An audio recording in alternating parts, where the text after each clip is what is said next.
Everybody, welcome back. I'm just going to click on the little thing over here that says, hello, everybody, welcome back. Hello, everybody, welcome back. Doesn't want to do that. Why not? Can you do that?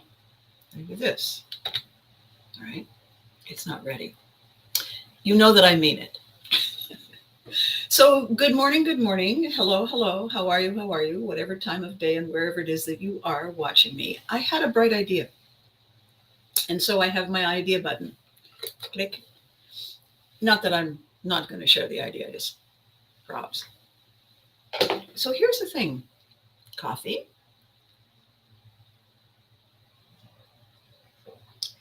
I realized something really funny the other day. I'm talking a lot these days about this project I'm working on, Pivotry in Motion. And the reason I've decided to take on this project is well, there's a couple. One is that we all, many of us, most of us, appear to be a bit stuck. We appear to be suffering from maybe inertia, maybe exhaustion, maybe overwhelm, whatever it is. And what happens at times like that is, some of us give up and some of us say, oh, well, Um, other times, though, something happens, something triggers, something seems to go. Good morning, Charles. There we go. You got your coffee. How are you doing on this glorious morning? I'm doing great, Charles. And it's wonderful news about Kat. So our good friend Charles and his lovely wife, Kat, have been challenged by a couple of health issues. One of them is her recovery from one of those health things that happens and blindsides you, and other things go wrong. When something goes wrong with one part of our body, the rest of the body goes, what? Wait, oh, and either rushes to help or runs to hide. And then we're dealing with it for a while as the ripple effects kind of subside. And in fact, what a great analogy. What we are dealing with right now, that I think, anyway, it's wonderful news, Charles, wonderful news. What I think we're dealing with right now is the ripple effect sensation from a couple of things that were sort of simultaneous. One was the natural evolution in technology that is shifting and changing a lot of things that we sort of thought were going to be status quo for longer. And that's unsettling. We're discovering new tools and things we have to click and push and find happy and satisfying, and then realize that we don't really know what we're doing, and that's very unsettling. And then there was the byproduct of a lot of our ability to travel these days, and the disposable income that a lot of us have that is enabling travel, and the technology that is allowing us to travel farther and faster. A natural ripple effect of that is that we bring with us to our new locations the things we had at home, our various diseases and things and illnesses and whatnot, that the new places may not have an immunity to. And this happens throughout history. When Columbus came to America, they brought a whole bunch of stuff that they had managed to manage, but the population over here had not. And so there was disaster everywhere you look. And so these things continue to happen. And the thing is that even though we know they do, we're not really ready for them to happen right now to me today in my house or my neighborhood or my store. And so it comes as a bit of a shock. We're not really as prepared as we thought we were. So that's the second thing. And the third thing is that a lot of handy conveniences that we add to our lives, they do two things. They save us time, certainly, but they also make us lazy because we don't replace the doing of this necessarily with the doing of something else. It's like many years ago when I had friends who were smokers, and they were saying, when I quit smoking, I'm going to have so much money. I'm going to put it all away. And of course they didn't. Of course not. They spend it on something else. And so these things that we think are going to happen or maybe not going to happen to us sneak up and ta-da, boom, yikes, change everything. And in the wake of all of that, there is a fair amount of exhaustion. There's a fair amount of confusion. There's a fair amount of fear because we don't feel safe. And for all of the fancy words that we use and all of the fancy labels that we put on things and all of the therapy and all the motivation and all of the, trending now stuff, what is really going on all the time, always in the back of the brain, is that I am a member of a tribe and I live in a cave. And the alpha in the tribe and the cave itself keep me safe. And if anything comes along to upset that balance, we are not okay. We have it here. It's like that small, on the top of the stove, there's that small back burner, the one over there that you never use. If you accidentally turn it on and don't realize it, it's giving off a certain amount of heat. It's giving off a certain amount of energy. And you walk by the kitchen 3 or 4 times and you keep thinking, it's awfully warm in here. And then you see why, or you realize why, and you think, oh, for heaven's sake, you turn it off. You see the little light on, you turn it off. I think this is what is going on for us. A lot of the stuff that we're carrying is based on the fear, that way, way old ancient fear. We don't even know it. We don't even know it. And so that has been kind of at the back of my mind in terms of creating this project, this aha moment concept called Pivotry in Motion. Because we all have the ability physically to turn on a dime and give 9 cents change. An abrupt right-hand turn, that's a pivot. However, before we can physically do it, unless, of course, elephant, oh, look, we don't even have to think. Lion, cliff, unless it's one of those knee-jerk things, it requires some thought. And we can't simply think it and make it happen. We have to be ready to make the shift, to make the change, to find the quality within us that says, don't worry, I got this, we got this. And that I have called Pivotry because it's more of a dance, it's more of an art form. It's more of a linking together of all the parts of us to find the quality we already have, already got it. We just might not know where it is. We might not know how to go get it. And so because we don't know those things, we don't even know we can. So I said, well, I've been making a living doing it. That's how come I know it. I was raised as a military kid. That's how come I know it. I then am the poster child and I can show you how it works. So and it's been a complicated journey as if you've been watching my videos or reading my posts on social media. It's been 2.5, almost 3 years now when I realized that this was a project I could take on and really love. And I have a brilliant, fabulous, gorgeous give back component that involves service dogs and the people who train them. And it's wonderful. And then my friend got sick, and then everything went on hold. I shifted into executive grief mode, which is basically putting my business into an induced coma while I dealt with something more vital and more important. And then time passed, and we didn't win that battle. And now I'm back, and I have the tools and resources and one more experience to add to my list, to my roster, to my pawns of people who will say, that's me. She's talking about me. And that's wonderful. That's amazing. Pivotry is a spectrum of things, so many things. Yes, it is, Charles, and thank you. You're absolutely right. It is it's like a diamond. When you see one of those beautiful rose-cut diamonds and you turn it, and the reason it sparkles is because it has all these facets that are carved into it. This is Pivotry. These are our many tools and our many skills and our many faces and our many different kinds of strengths that we can call on. We just have never really thought about it. So anyway, that's where Pivotry is meant to go and what it's meant to be. And in the process of doing all the interviews and talking to people and saying, well, you represent this and I can use your story and thank you so much and all of the wonderful things.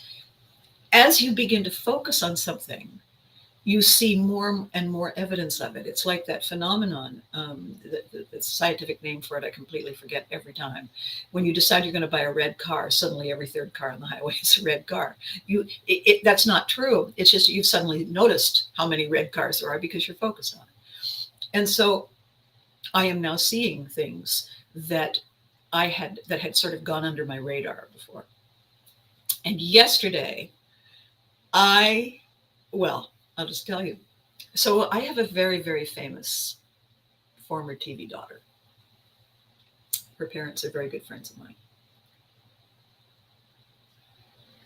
And my very famous former TV daughter went through a lot of stages in the evolution of her career as an iconic, groundbreaking, standard-bearing game changer as a singer.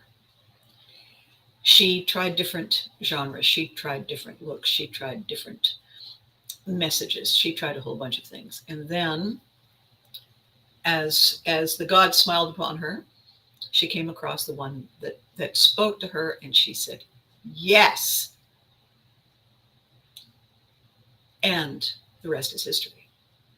Because what she discovered in the saying of yes was how many people agreed with her, how many people were fed up, how many people like her had no one to speak for them until she came along. And they said, yes. And that was pretty something. The thing I realized yesterday is that there is another woman. And they could not appear to be more opposite at first glance, at second glance, at 53rd glance. They could not look more different in their intention, in their expression, in their approach, in every way. They could not look more different. And then just stare at what they're doing. Think about what they've been saying, and think of the people they're reaching who are nodding and cheering and buying tickets and saying, yay, finally, someone hears me. Someone is saying what I want to say. And I said, well, look at that. Would you look at that? So it doesn't matter the how. It doesn't matter the tone. It doesn't matter what you wear. It matters that there is a champion who is passionate enough to break the rules, to go out on a limb and say, just watch me. That's what we all need today. That's what we need. And I have occasionally, from time to time in my life, possibly done something similar. I just haven't made a big deal about it. I haven't gone out there and said, so read closely, little ones. These books are about somebody. These books are my way of saying, oh yeah, watch this. I just never mentioned it. So when this aha moment dawned on me yesterday, I said, oh, well, that's about to change. Because on this side of apathy, on this side of exhaustion, on this side of, oh, well, I guess it's okay, there is a glimmer within us that says, really? Where's my shield? Where's my sword? Where's the ship? The seed of success, the seed of rising again, the phoenix trigger is dissatisfaction. Dissatisfaction is one step before curiosity. When it's no longer not that bad, when it is in fact not good enough, something wakes up inside us and says, for God's sake, what have I been doing? How long have I been wearing this that made me look like that? Why didn't somebody say something? And I know how good it feels when we take control back. I want to tell you this great story. I also thought of it yesterday when it was, I don't know how hot, and Christine Shaken and Carol Hay and I decided to go and sit by the water and eat something lovely and have a chilled glass of something and talk about stuff. We hadn't got together for such a long time. We mean to. We always mean to.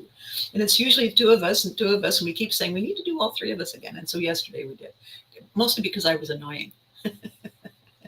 Carol. Finally, they both said, fine.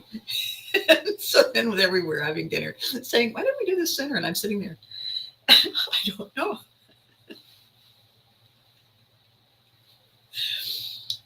So here's a story. Long time ago, I was in a lineup with my friend Dave to get ice cream at a Dairy Queen. Wasn't that an amazing picture, Charles? Oh my God, I love that picture. Thank you. I posted it yesterday. Well, most flowers wilt in the heat. That's when we show up.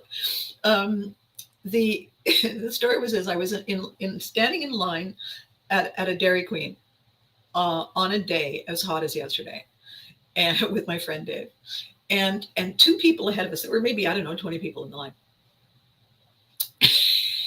Everybody's standing there like limp biscuits, you know. The clothes are all just mildly damp, and we can't stand ourselves because everything is just mildly damp, and you know, you're standing going, and there's no wind, right? It's just good. It's like you realize that when sailors were on a becalmed sea, and there was no wind. Do you know how hard they had to sweat to row themselves to some place where they got some traction? Oh my God. When I'm normally in heat like that, it's like my bones turn to pudding. I just can't do anything. And that, you know, that is sort of the mentality we're at. Everybody has kind of turned to pudding. And I'm not happy with it. I don't enjoy the sensation, and I certainly don't like it when it's near me and next to me. It's icky. So here's the story. Standing in line, 20 people. It's hot. Ice cream. I know what I'm going to have. Dave knows what he's going to have. Everybody's standing there thinking what they're going to have.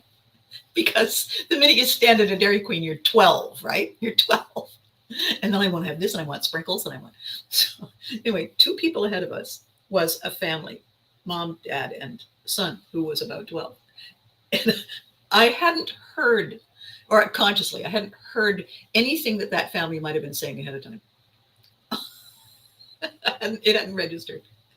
What I did hear was all of a sudden this child says, you don't understand, I need a chocolate ice cream cone.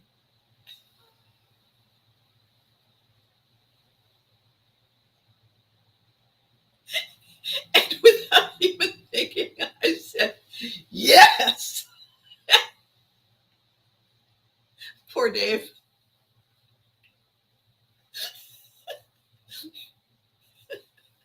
All these people. The thing is, they didn't all turn around and separate me from themselves like the Red Sea parting.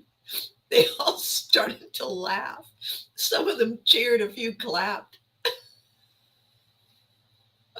I'm sure that kid felt amazing, and his parents, hopefully not mortified. It was just such a great yes. I didn't say I'm with that kid. I didn't say storm the battlements. I didn't do that. It was my clarion call. Not I need a chocolate ice cream. I need, you don't understand. You don't understand. I need it. It was that. And I said to myself, that's what I need. I need those people. I'm one. And I want to find my fellow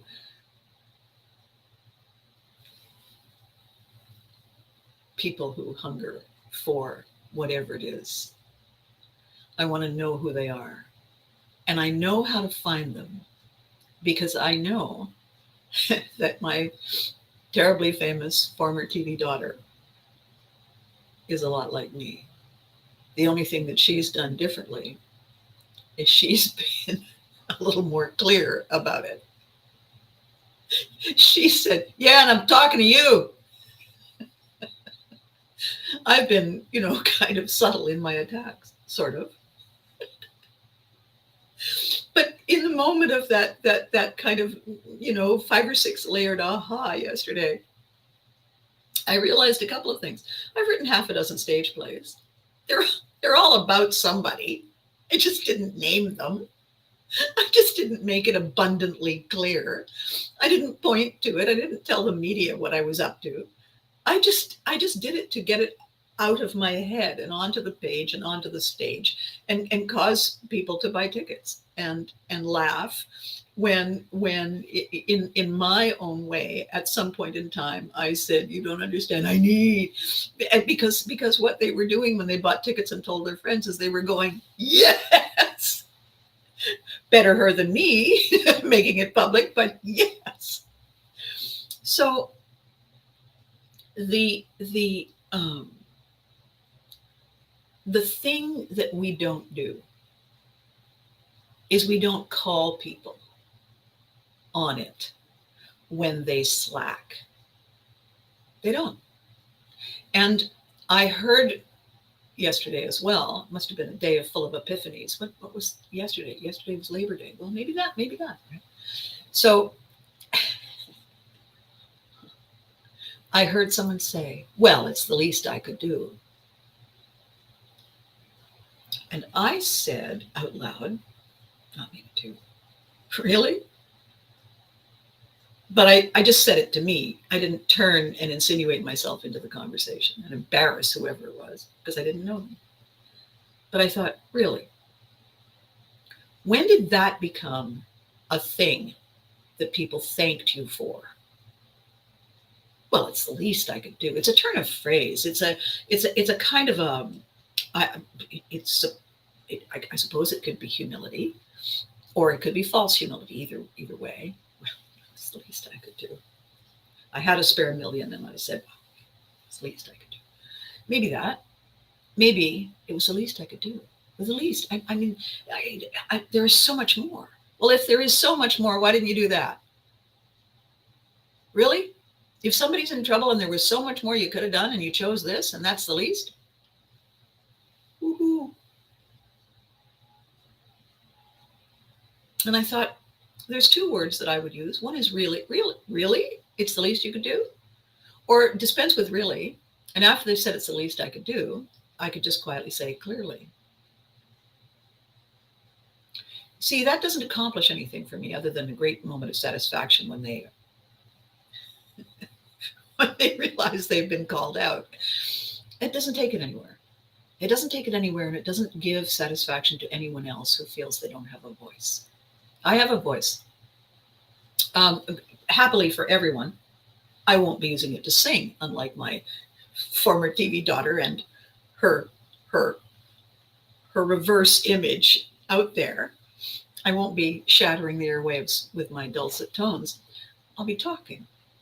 I'll be telling stories. I'll be making you laugh really hard. Spit takes are us. Yeah. The difference today from yesterday is now I'm going to name names because I can. Now, because I have a greater agenda than just getting even. I have a greater agenda than expose.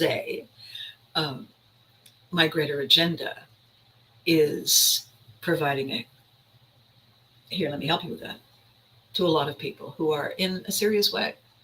And they're in such a serious way that getting even is they're not there yet. They can't yet. They are too overwhelmed, and we need to get them back to we, we can't get them back. We need to provide the pathway and the doorway and the tools and the facilities so that when they are ready, it's there. That's what we do. We can walk with them to the threshold. That's our best effort. We can give what we can, find others to give with us, to lean in, to make our side strong, to make all this come together. So why then do I want to be frivolous and start yelling that this did that and they did the other? Why? Because someone should. Because bullying is wrong. Because behaving like a jerk is a thing that we put a stop to when we can. Because maybe if we say, you treated me badly, someone else will think twice about doing the same. And most importantly, when we say, you treated me badly, maybe someone else like us will think twice about saying, it's not that bad, really. Maybe they'll say, you know what? Yeah, I'm walking here. Move along. And that is important. That really matters. So when I was talking to a very, very dear friend of mine, David Johnson, the other day, and he said, you should you should write your memoir. And I said, I can't. There's too many. I get in too much trouble. I said I would probably make more money if I just threatened to write it. He said, and I said, the least you can do on television. Patrick, there. May I borrow that? Patrick Taggart, ladies and gentlemen, just commented in tonight's episode of It's the Least You Can Do on Television. Quote,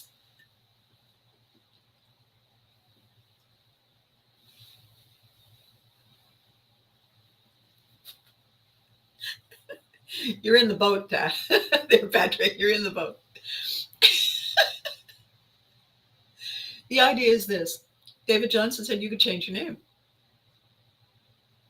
So nobody will know to buy the book from me. Nobody will come and see the show. He said, no, in the stories, you just change everybody's name. So I said, good idea. You know what I could do? I could give everybody a Viking name. And he said, oh God, yes, you could. So I just fair warning. Here's what my fictional Viking name is going to be. You ready? And it's not really. So her first name is Abby, A-B-I, Abby, right? And her last name is actually, according to some of the history that I read, is the actual original spelling of Haggard. It's Asgard. So Abby Asgard would be right. And then I'll just I'll just come up with Viking alternatives to the people who have behaved so badly, I can't stand it.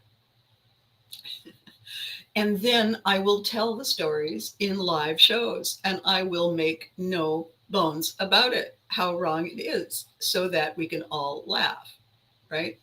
So my new live one-woman show that I have all the content, but I'm clearly adding more as time passes. The name of my new live one-woman show is Yes, but Not With You.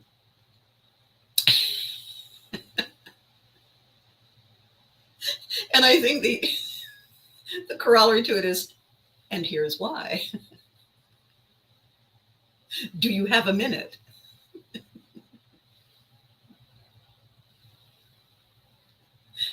Because we need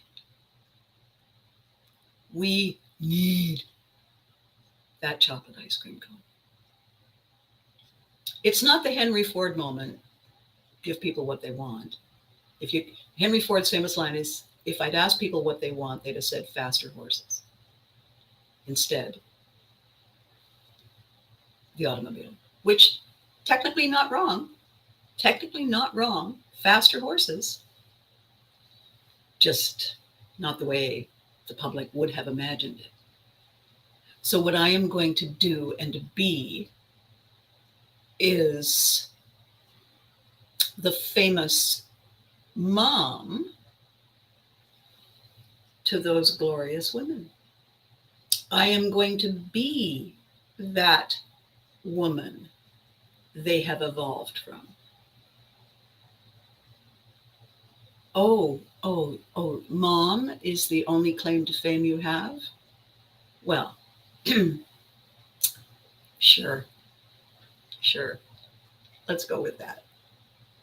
So I wrote Vicarious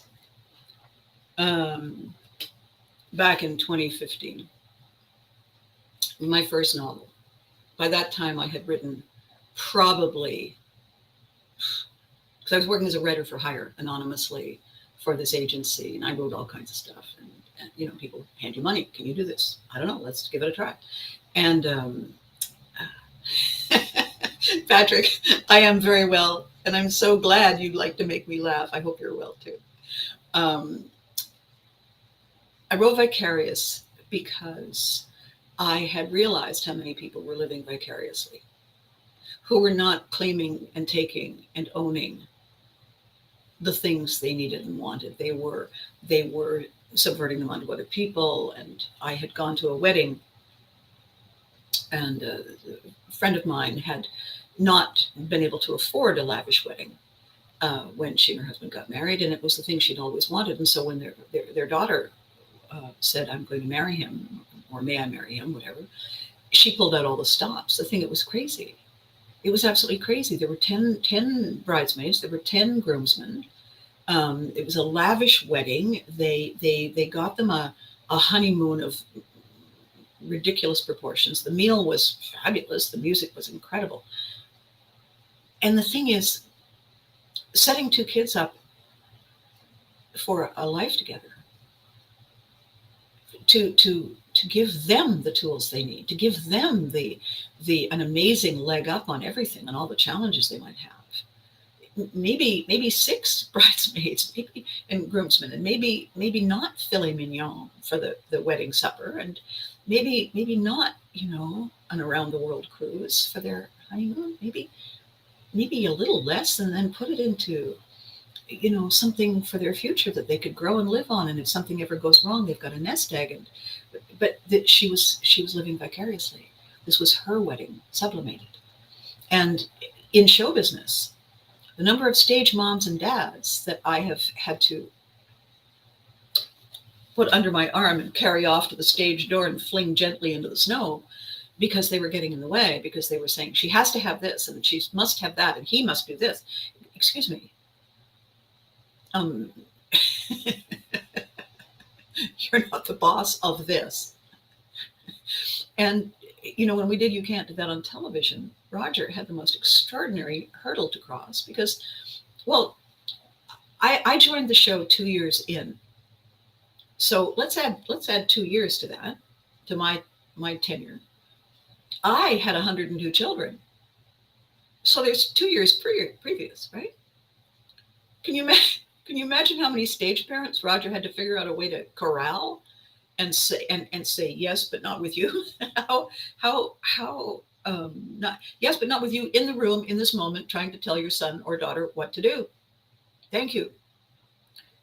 Without offending everyone, without saying, incurring the wrath of the unions and the whatnot and the child labor laws and hurdle of all hurdles.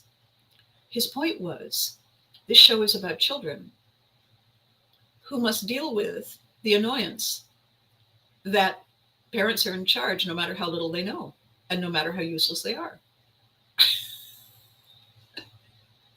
Talk about life imitating art.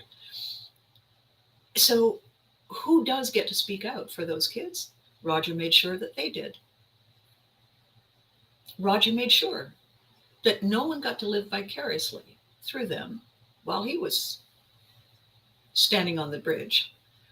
And so vicarious was me venting and ranting, and every single person in the story, it's kind of fun. Every single character, every single plot line is about vicariously living. So it's a cool, and it's a mystery. It's a mystery. There's a killer in it. Right? And the second one in the series. So, and by the way, this is written by my alter ego, Johnny Foster, who is a train wreck romance author whose career suddenly shot into the stratosphere in spite of her best efforts. And then the follow-up to that book is called Unsuitable. So this was a novel idea, it says so right on it, and this is a novel romance. And this began as one kind of a romance, and then something remarkable happened.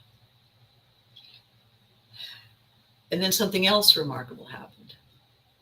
And then something else remarkable happened. And I said, alrighty then. So I rewrote the book. I got even. I just didn't mention it. I just didn't mention it. And so you had to know too many inside stories and inside jokes in order to get it. And I had only written it for my satisfaction, to be able to say, there, I am cleansed, except that it didn't take me anywhere, right? It didn't take me anywhere. And so yesterday, in the midst of all of my aha moments, I thought, oh, look,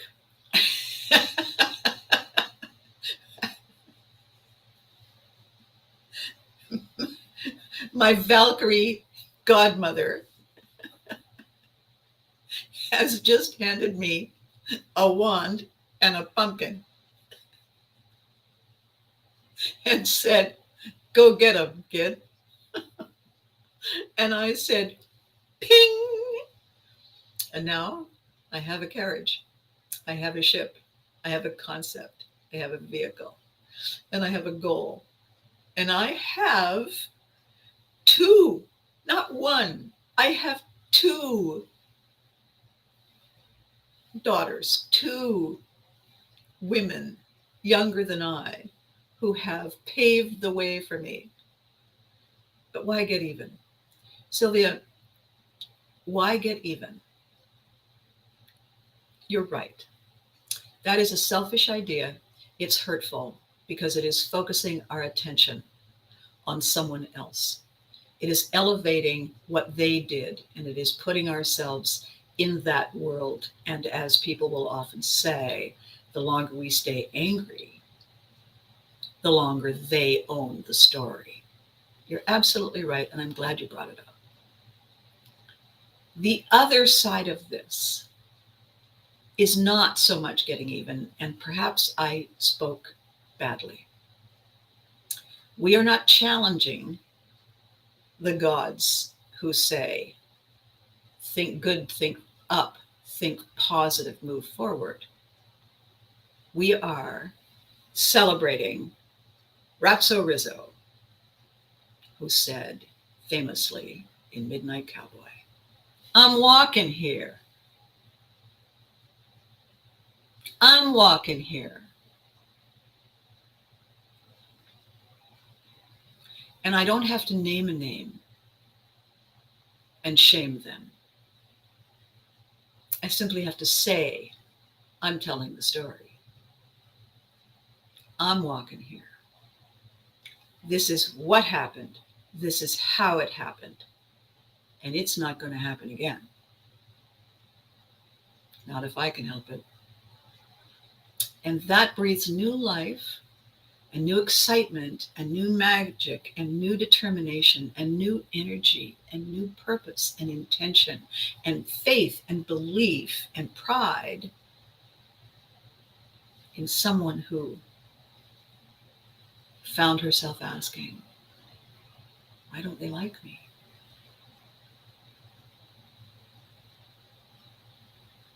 So I'm not going to say that anymore. My inner child has stopped saying that. It took a long time. Now I'm not going to say it anymore. Instead, I'm saying, I'm walking here. And if you're not with me, it's not that you're against me. If you're not with me, sucks to be you. Really? So this business of it's the least I could do.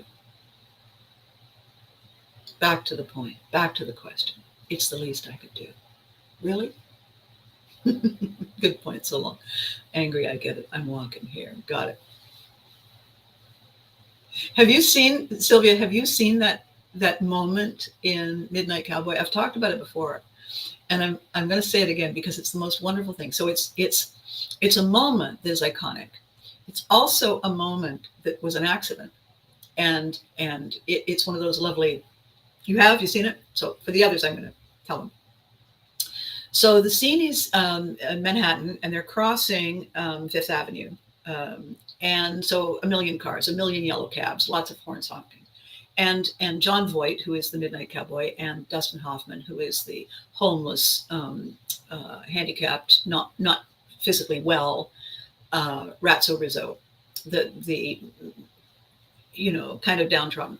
They're crossing the street, and Ratso Rizzo is expounding on his philosophy in life, because John Voight, the Midnight Cowboy, is innocence personified. The big strapping cowboy who comes from the small town to the big city and has his innocence taken from him. And Ratso Rizzo is explaining to him the rules and how you can protect yourself. And they're crossing the street.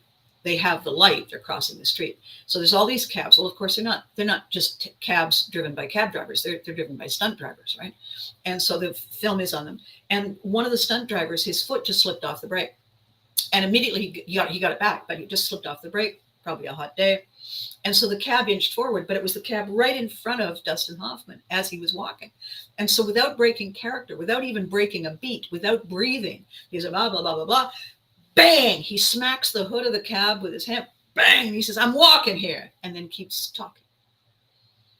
And the ferocity and the ownership and the who do you think you are-ness within that quick aside, that quick improv is the same energy and the same intensity and the same passion, the same burning drive of that little boy outside Dairy Queen. You don't understand. I need that passion in him. Was exhilarating. All the hair on my arm stood up. All the damp, limp, sweaty hairs on my arm, back of my neck, everything stood up. And that's why I said, yeah. because within us, within every single one of us, no matter how tired we are, no matter how tired we are, no matter how fully we are face down on the kitchen tile floor because it's cool and we are exhausted. It just takes that one trigger to take us from horizontal to standing with no intermediate. You know when it's happened to me? Many times. I've been asleep, completely asleep, gone asleep. And then I have had a Charlie horse. I've had a muscle spasm in the calf of my leg. And I was asleep, I was horizontal, and the next thing I know, I am standing beside the bed. There is no, oh my God, I need to get up and deal with this. Nope, it's completely not here to standing. That is the trigger we all possess. That is the ultimate, right? Isn't that incredible, Patrick? That was, it was improvised. It would have been an outtake. It could easily have been an outtake, but the director was a genius. He just keep rolling because, oh my God, it epitomized everything about Ratso Rizzo, didn't it? It epitomized everything about the downtrodden, didn't it? Here's this small, broken, homeless man with nothing defeating. I fail to understand how they can get all those horses underneath that hood.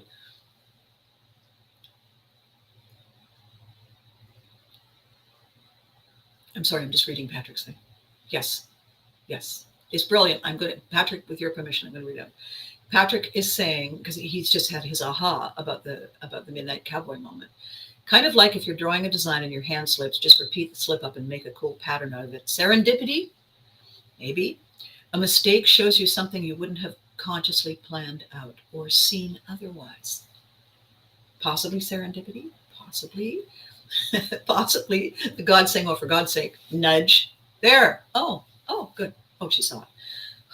What a relief. It takes her so long. Why? So here's today. I talked last week about the slackers. And I said, for the longest time, I believe that when people are slacking, I just assume they're having a bad day. Okay. What is it that I assume the second time?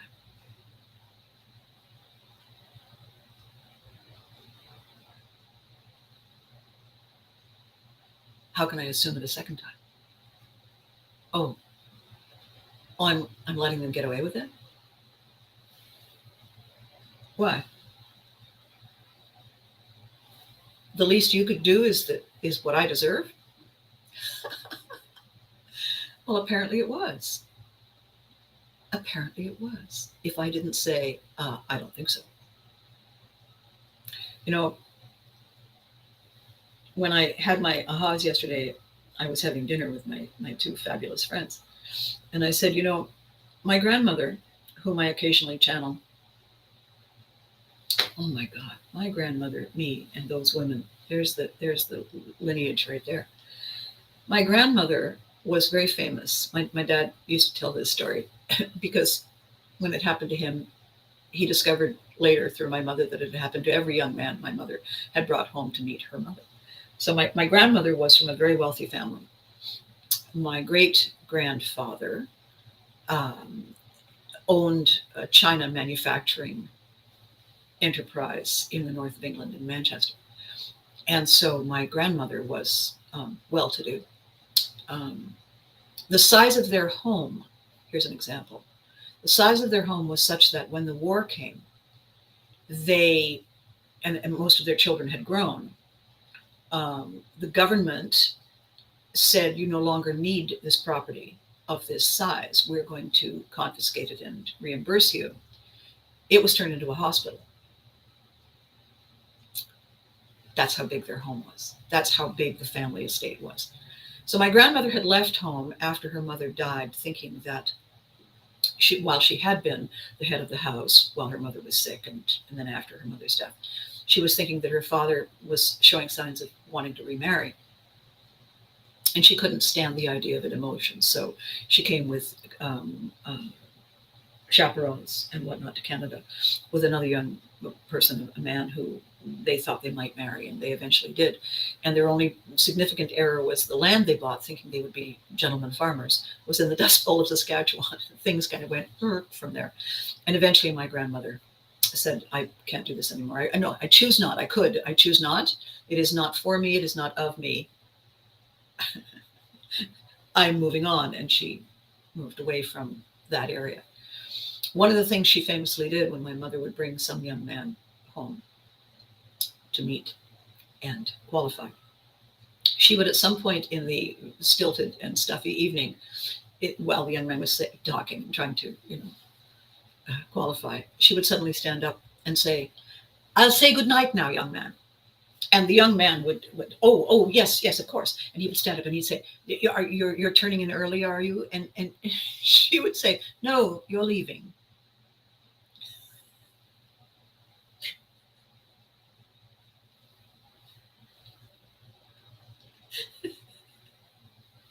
No, you're leaving. Yes, but not with you.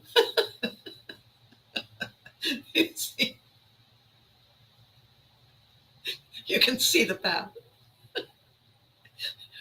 The fact that my father managed to make it through that gauntlet was a surprise to him till the end of his time. You're very welcome, Freddie. So the upshot of this is people have the freedom to rant and rail and swing their fist and stomp their feet and take what they can until it comes to our boundary. You have the freedom to swing your fist in.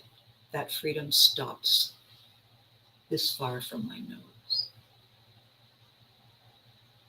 Freedom of speech, okay, but not to vilify unfairly, not to destroy, not to hurt maliciously, not to deprive without cause. You may have the freedom to say your piece. You do not have the freedom to disturb mine. Who's going to stop me? I am.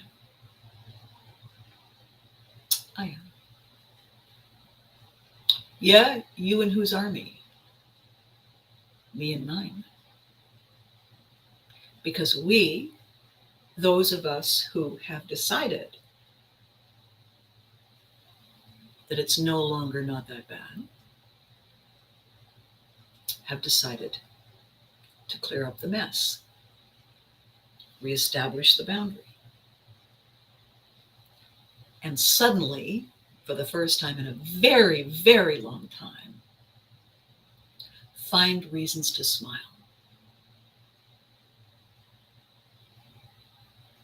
I want to tell you one more thing before I end this. How long have I been going here today? Oh my goodness.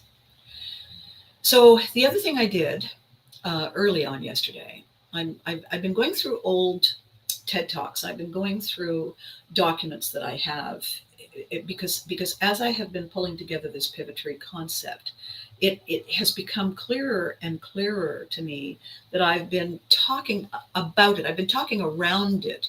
I've been illustrating it without defining it pretty much most of my life. My goal in life, my role in life, the path I've chosen basically is that of a navigator. And we all choose something, and we all choose it based on some event that has taken place early on in our lives.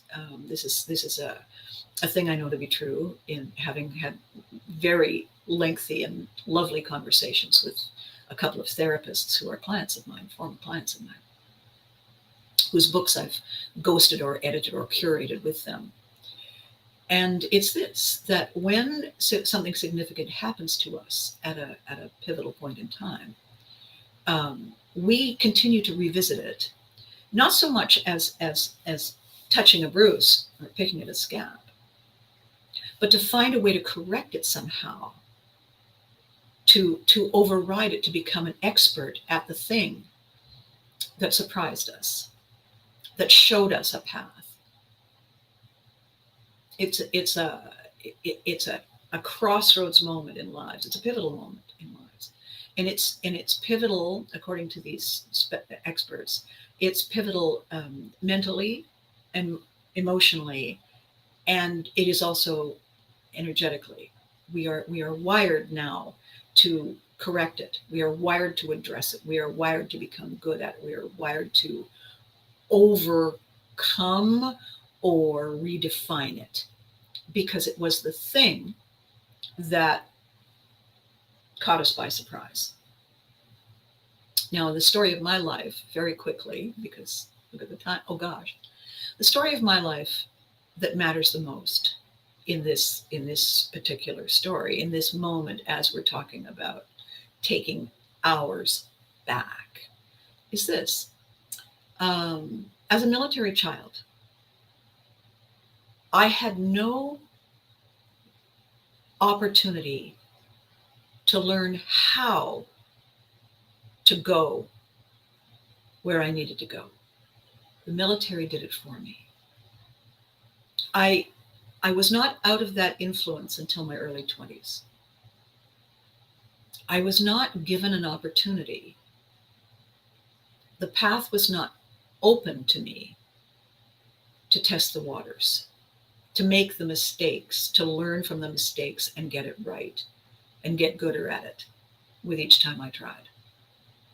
It's not a complaint. It's not a criticism. It is the way I was raised. My dad, given the rank he had and the work he did, had made it very clear that there were certain rebellious things that I could not do safely.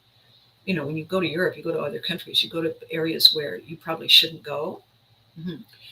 And some spouses and older kids would go anyway. Yeah. If I had gone and I had had a run-in with anyone, um, it could have been, it could have had a ripple effect on national security. So that kind of rebellion was not in the cards. And I wasn't dumb. I got it. I honored it.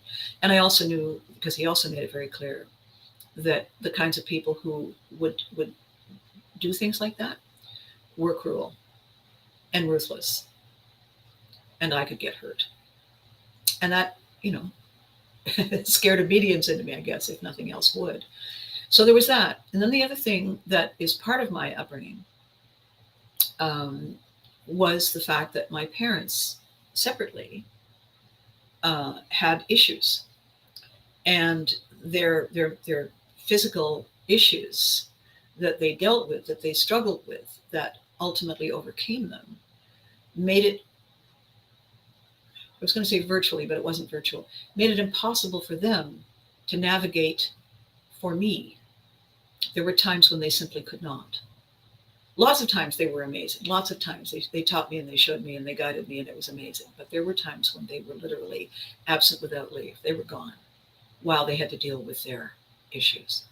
And so there were vast swatches of time in which I neither had the navigator in me developing, because that's what life offers you. I also had no alpha to mirror, to show me what to do. And so I was a lot of the time flying blind. A lot of the time, back to the boat analogy, I had no rudder or compass.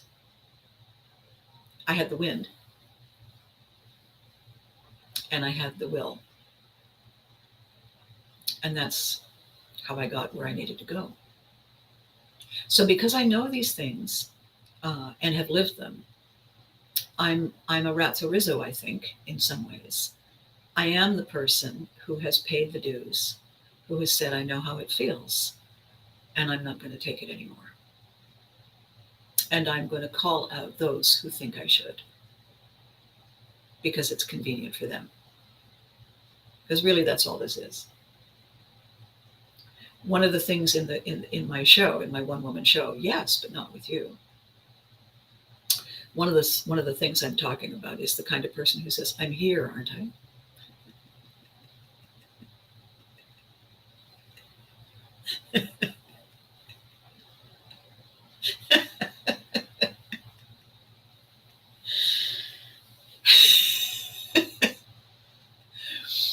Just in case I didn't have enough impetus to do this show, to wake myself up and say, okay, there. I've written it down. It's on the wall. It's right over there. It's in quotes. It's them.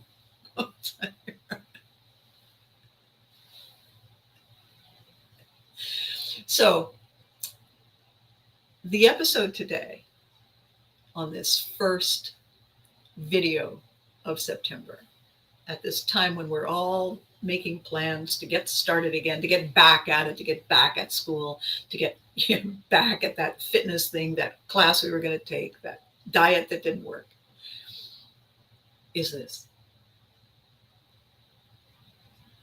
Who's walking with you? You. Who is always there? You. Who is the one who thinks step for step, stride for stride with you? You. Who cares?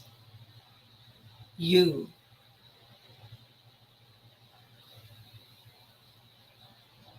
Then that's the person we should be raising our sword and shield for. I want to tell you one last quick thing. I was just saying, I got off on the tangent. I was looking at some old TED Talks. And you know, there was a great TED Talk very early on in the whole concept of TED Talks. Tony Robbins did one of the first. And this is a long time, like 2005, I think, or 6.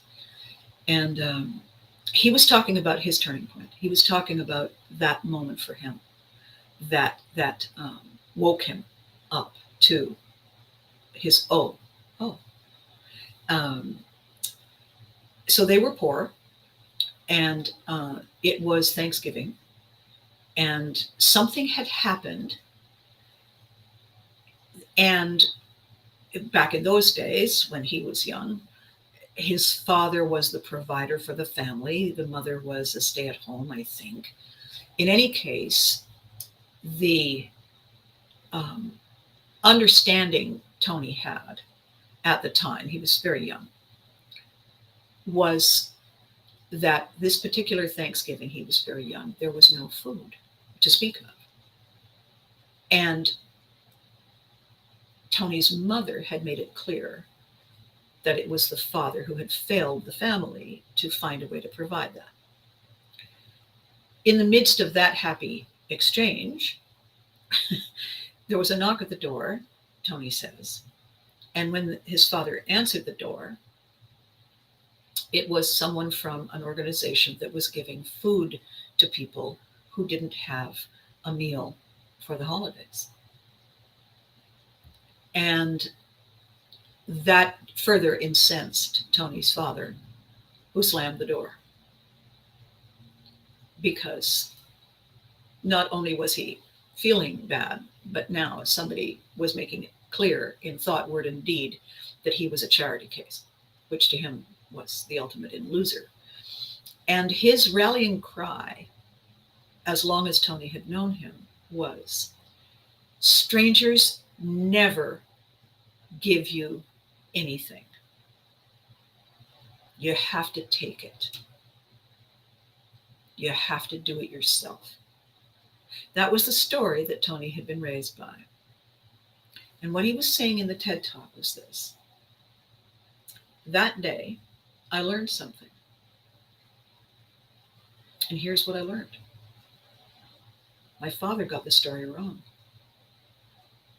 He didn't say my father lied. He didn't yell and say it isn't true. You are a big loser. He didn't say those things. He said, my father got the story wrong. And then subsequent to that, what Tony, he goes on to say that he had decided that he could be that stranger.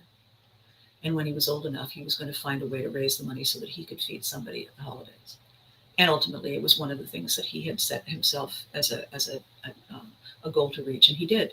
And the year after that, he doubled down, and the year after that, and then after a while, he got friends to help him. And now, subsequent to that, there's a foundation that is one of the things that he launched all those years ago, and it feeds people. And he's no longer the one having to figure out how to get the money to do that. He's now arm's length from it, but that was his thing. And he's not the only one, but this was his give back. His aha triggered that desire, not to make that his life, but to make that a goal of his, to continue to prove that story wrong. Strangers give you nothing, not so. I will show. I will be. That was the part of this TED Talk that really I thought, yes, yeah. And then this other fabulous woman whose information and ideas and insights and inspirations are part of what I think and do in my spare time. She has questions that are of a similar nature. It just takes Tony Robbins a thing further, and I really love it. And it's this: the story that you're telling yourself, is it true? Here's the one up. Is it true, or does it need to be true for you to stay stuck?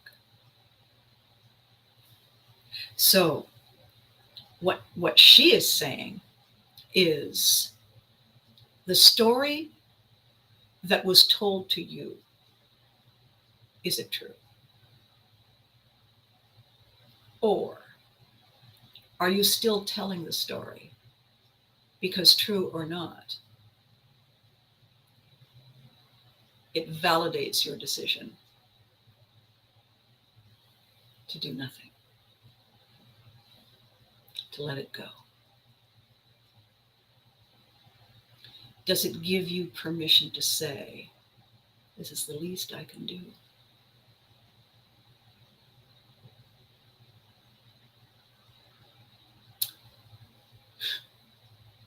Because if it does,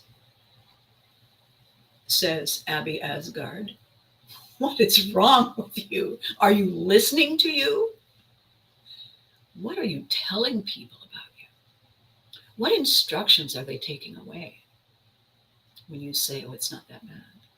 You know they're not going to change if you keep saying it's not that bad. Change comes from you. If they don't like it, sucks to be them. The only person you need to change to be happier, to have the chocolate ice cream cone you need, is you. You don't have to do it alone. I got a boat. Would you like an aisle seat?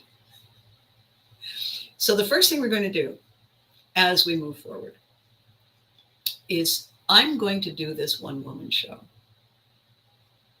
And you're going to laugh at a lot of stuff and have a great time. And you're going to ask yourselves, oh my God, who is she talking about in this one? Oh my God, is it true? But more importantly, you're going to say, Abby, I'm with you. I'm drawing a line in the sand. You don't have to break up with people who meant something to you, who still do. You don't have to break up with them. You simply draw that line in the sand, draw a heart-shaped line in the sand, and place them on the other side of it and love them from afar. Teach them that you have boundaries. Reward them when they respect them. They won't like the change. Oh well, they're going to learn to like how they feel about themselves. And that will be worth the price they pay for feeling discomfort and confused for a minute, for a moment.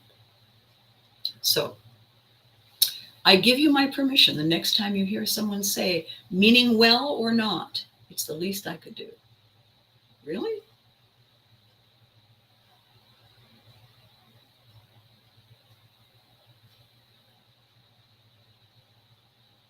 Really? Why would you do that? Why would you do that? How many rungs on the ladder of you're very welcome, Sylvia. Think about this.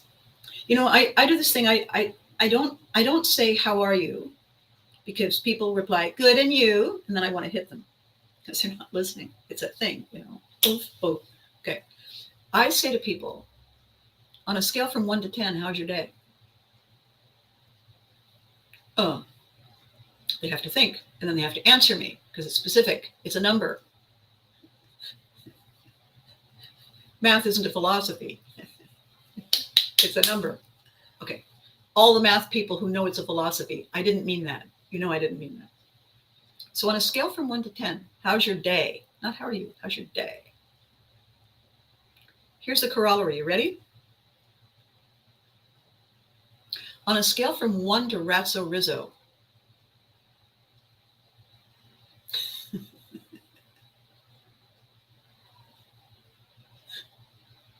are you walking here?